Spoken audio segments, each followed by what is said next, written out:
All versus whole, এই দুটি শব্দ নিয়ে কথা বলবো। আপাতত দুইটি শব্দের অর্থ একেবারেই এক। অল মানে সব, হোল মানে সব। কিন্তু সবের মধ্যেও কোনো কোনো সময় কোনো একটি জিনিসের পরিপূর্ণ সব কিছুকে বোঝায়, আবার কোনোটার ক্ষেত্রে কোনো জিনিসের আংশিক অবস্থাকে বোঝায়। এই বিষয়টা নিয়ে কথা বলি, আমরা বলবো ইনশাআল্লাহ। তো ফার্স্টে আমরা অল নিয়ে কথা বলি। ওকে, অল সাধারণত ডিটারমিনার প্লাস নাউন এর আগে ব্যবহৃত হয়। ডিটারমিনার এবং নাউনের আগে ব্যবহৃত হয়।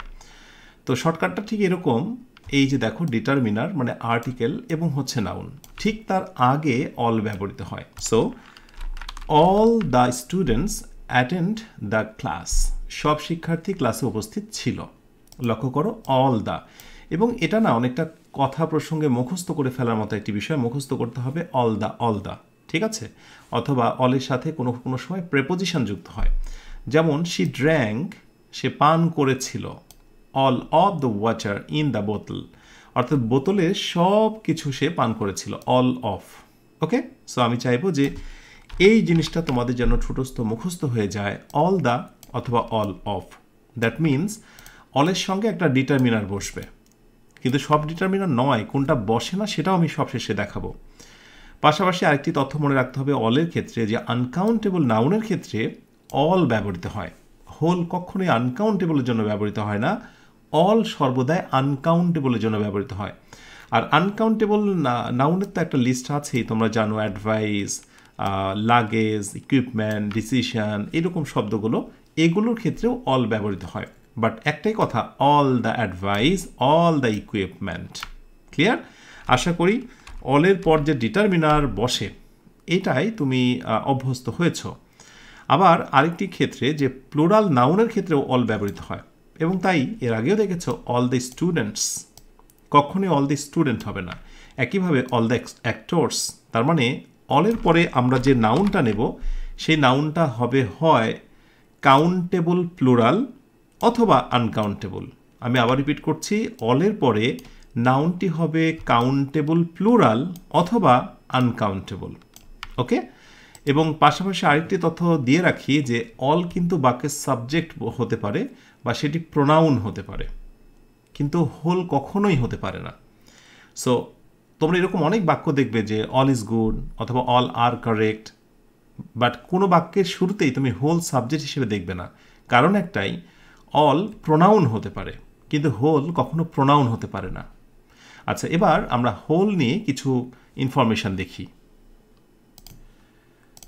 হোল সাধারণত determiner plus whole plus noun এর মধ্যে ব্যবহৃত হয়। অর্থাৎ ব্যাপারটাকে আমি যদি সহজ করে বলি, তাহলে দ্য হোল স্টোরি মানে হোল এর পূর্বে ডিটারমিনার বসেছে। সো আমি এখানে একটু বোল্ড করি। অথচ এটাই যদি অলের ব্যবহার হতো, আমি একটু পার্থক্যটা দেখাই, all the story, STORY, story. তোমাদের পার্থক্যটা করতে সুবিধা হবে, এবং এখান থেকে ফিল করো যে আসলে অল থাকলে অল কোথায় বসে? অল বসে শুরুতে, তারপরে ডিটারমিনার, তারপরে হচ্ছে নাউন। কিন্তু যদি হোল থাকে, ডিটারমিনারের অবস্থান হবে শুরুতে, তারপরে হচ্ছে হোল এবং তারপরে হচ্ছে নাউন। ক্লিয়ার? আর বাংলারও একটা পার্থক্য আছে, আমি একসাথে তোমাদেরকে সামারি আকারে দেখাবো। বাংলাটা নিচে দিয়ে রেখেছি, একটু দেখো। পুরো গল্পটি অবিশ্বাস্য ছিল, দ্য হোল স্টোরি, পুরো গল্পটি। Okay, he has spent a whole day cleaning the house. খেয়াল করে দেখো, এই হোলের পূর্বে কিন্তু ডিটারমিনার বসেছে এবং তারপরে নাউন বসেছে। Clear? Okay, period of time এর ক্ষেত্রে, মানে বিশেষ কোনো নির্দিষ্ট সময়ের ক্ষেত্রে আমরা হোল ইউজ করি, যেমন he spent the whole summer at the village.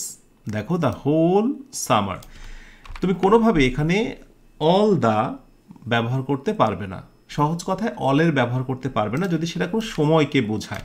হ্যাঁ, গ্রীষ্ম, বর্ষা, শরৎ, হেমন্ত, শীত, বসন্ত, অথবা নির্দিষ্ট কোনো সময়ের কথা আসলেই সময়কে ইঙ্গিত করতে অবশ্যই হোল ইউজ করতে হবে। বাট একটা প্রশ্ন হলো, যদি কাউকে এরকম দেওয়া হতো দুটো অপশন করে, ধরলাম তুমি বললা যে অল দ্য সামার, এবং যদি জিজ্ঞাসা করা হতো যে হুইচ ওয়ান ইজ কারেক্ট, তাহলে কিন্তু সে আপাতত দ্বিধার মধ্যে পড়ে যেত। সে হয়তো ভাবতো যে স্যার আপনি শিখিয়েছিলেন যে হোল দ্য হোল দা বসেছে, হোল দ্য সামার। আবার আপনি শিখিয়েছিলেন যে হোলের পূর্বে ডিটারমিনার বা দা বসে, দ্য হোল সামার।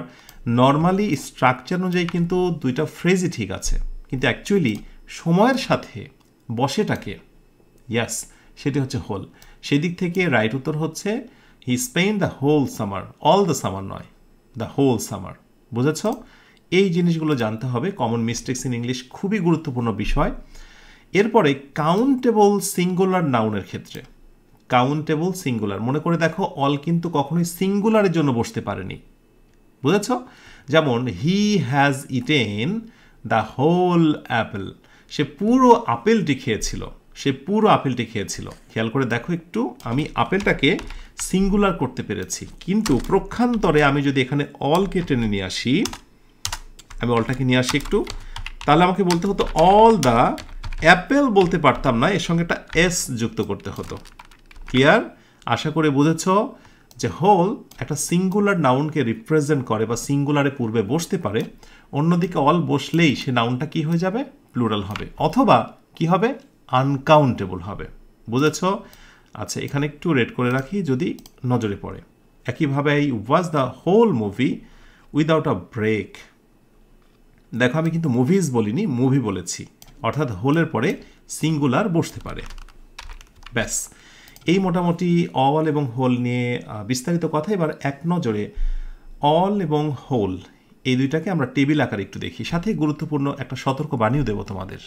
ওকে, এই স্লাইডে এসে আমরা হোল এবং অল এই দুইটাকে আমরা কম্পেয়ার কন্ট্রাস্ট করব, তুলনামূলক বিশ্লেষণ শর্টকাট টেকনিকের মাধ্যমে। এই পাশটা অল সংক্রান্ত তথ্যগুলো থাকবে, আর এই পাশে হোলের তথ্যগুলো।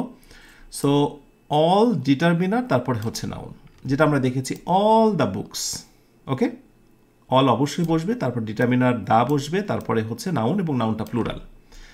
এইখানে কথাটি বলা হয়েছে যে নাউনটা হবে আনকাউন্টেবল অথবা প্লুরাল নাউন হবে।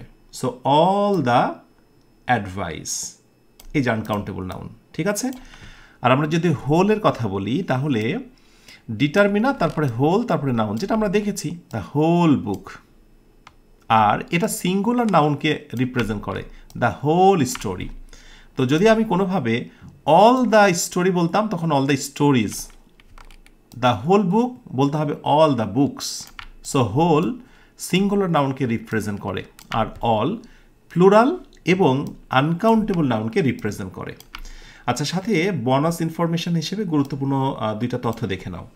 অলের আগে এ এন ব্যবহার হয় না, অলের আগে এ এন ব্যবহৃত হয় না। অবশ্যই আমরা যেমন অলের আগে ব্যবহার করতে পারবো না, কিন্তু অলের পরে আমরা এ এন ব্যবহার করতে পারবো। যেমন অলের পরে দা তো বসিয়েছি আমরা, যে all the soup, all the books, all the advice. হ্যাঁ, এর সাথে এ বা এনও সামটাইমস বসতে পারে। যেমন দেখো, এই বাক্যটা ছিল ইনকারেক্ট, হোলের ক্ষেত্রে কি বসে? হোলের ক্ষেত্রে দ্য হোল, মনে আছে? এটাই ভুল ছিল, দ্য হোল হোলের বাক্যটি রাইট ছিল। কিন্তু তুমি যখন অল ব্যবহার করতে চেয়েছো, অল আবার, অর্থাৎ অল এর পরে এ বসতে পারে, কিন্তু অলের পূর্বে নয়, ঠিক আছে, অলের পরে।